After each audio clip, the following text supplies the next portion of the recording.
It was a sweltering afternoon in the heart of summer when Sarah found herself stranded at a petrol station on the outskirts of a small, dusty town. She had been on a coach tour, a last-minute decision to escape the bustling city and explore the more peaceful, albeit slightly run-down areas of the countryside. As the coach sputtered to a stop at the station, Sarah noticed a group of rowdy teenagers hanging about the paved zone outside. They seemed to be in a hurry to nowhere in particular, their laughter echoing off the worn-down walls of the station. Feeling a bit uneasy, Sarah quickly paid for her ticket and decided to walk around the station to stretch her legs. However, as she turned a corner, she came face to face with a man who appeared to be in his mid-20s, his eyes glazed over with an unsettling intensity. Before she could react, the man grabbed her arm and dragged her towards the back of the station. Sarah struggled and screamed, but his grip was like iron.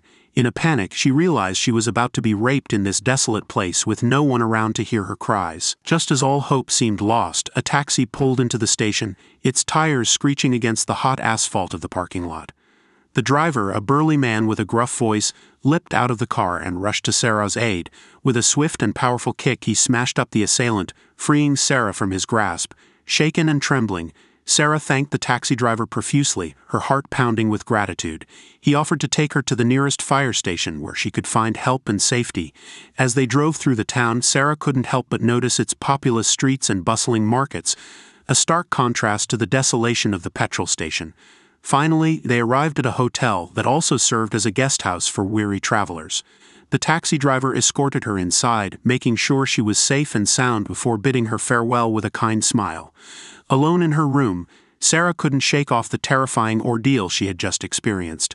But she was grateful to be alive, surrounded by the comfort of the hotel's walls. As she lay in bed, she made a silent promise to herself to always be cautious, especially when venturing into unfamiliar and deserted places.